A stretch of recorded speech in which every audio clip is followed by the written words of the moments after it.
Assalamualaikum warahmatullahi wabarakatuh. Waalaikumsalam warahmatullahi wabarakatuh.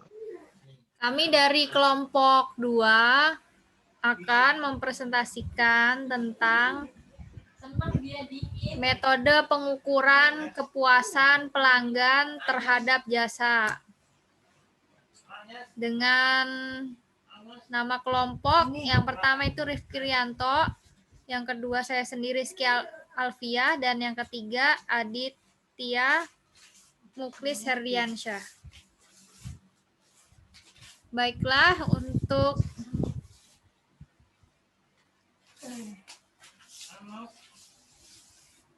penjelasan pertama akan dibacakan oleh Saudara Rifki Rianto.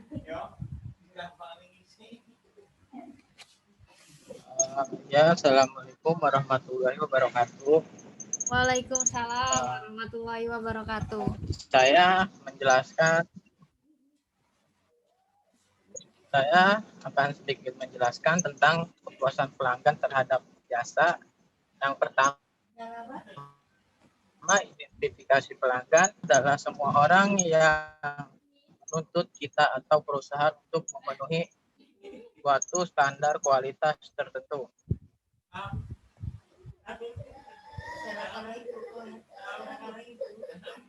Dan akan memberikan kita atau perusahaan.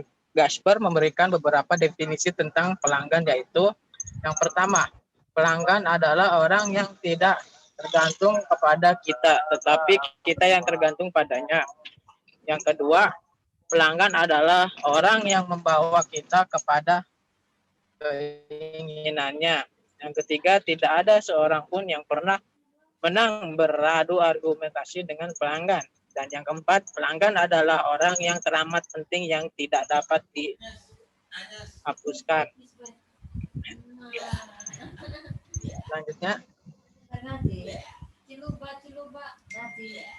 Selanjutnya, Total Quality Management atau TQM, konsep mengenai pelanggan. Dalam pandangan tradisional, pelanggan suatu perusahaan adalah orang yang membeli dan menggunakan produknya.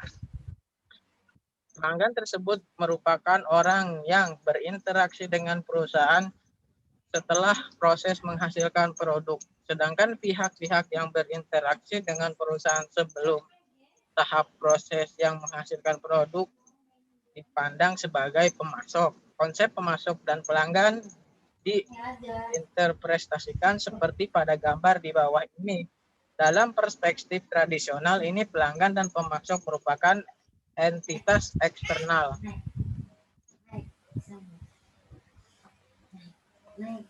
Selanjutnya, berikut merupakan gambar konsep pemasok dan interpretasi yang teman-teman bisa lihat alurnya.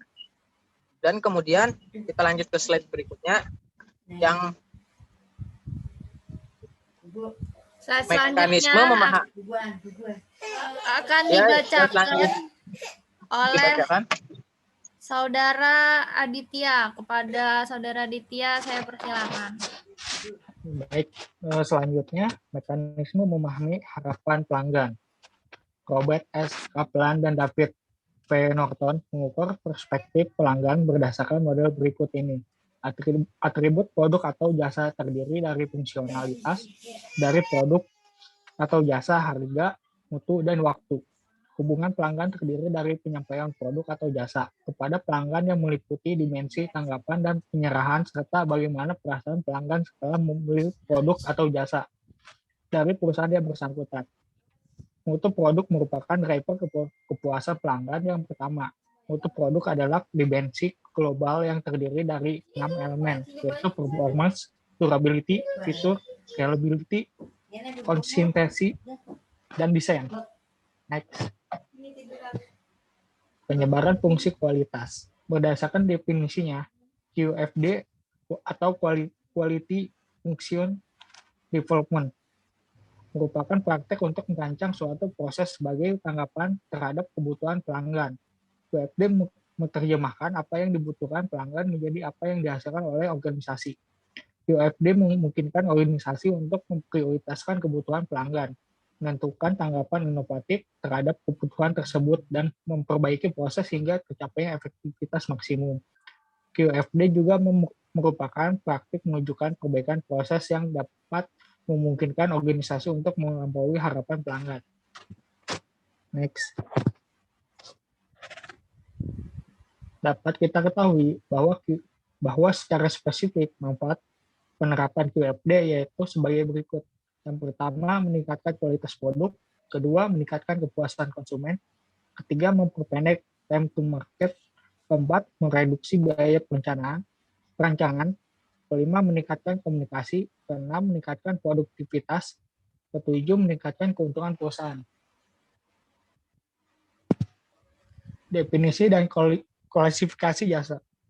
Menurut Tony, secara garis besar kualifikasi jasa dapat dibedakan berdasarkan 5 kriteria pokok, yaitu sebagai berikut. Yang pertama, 3 tujuan organisasi jasa. Keempat, organisasi jasa.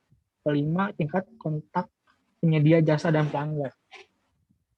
Selanjutnya akan dibacakan oleh rekan saya, Rizky. Ya, terima kasih untuk saudara Radit. Yang selanjutnya yaitu strategi perusahaan jasa. Strategi pemasaran jasa bertujuan untuk mempertemukan hasil produknya dengan pelanggan, sehingga kebutuhan dan keinginan pelanggan nantinya akan terpenuhi. Secara umum diketahui bahwa karakteristik strategi pemasaran jasa bersifat tidak berwujud dan tidak dapat menjadi sebuah kepemilikan. Namun, dalam perusahaan jasa, strategi promosi ini menawarkan pelayanan seperti rumah sakit, tempat hiburan, sekolah, bank, dan sebagainya. Dengan demikian, strategi pemasaran jasa ini juga mencakup kegiatan yang bisa dirasakan oleh konsumen, sehingga kegiatan pemasaran ini juga mempengaruhi biaya pengeluaran ataupun pemasukan dan menambah manfaat suatu usaha jasa karena dapat menimbulkan keuntungan di masa datang. Selanjutnya, mengolah mutu jasa, kualitas jasa.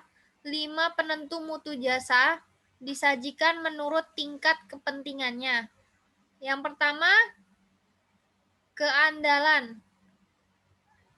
Keandalan adalah kemampuan melaksanakan layanan yang dijanjikan secara meyakinkan dan akurat.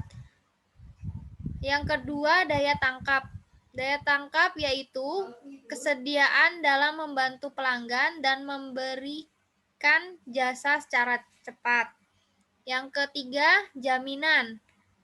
Jaminan yaitu pengetahuan dan kesopanan karyawan dan kemampuan mereka menyampaikan akan membuat kepercayaan dan keyakinan dari pelanggan untuk membeli jasa. Yang keempat, empati.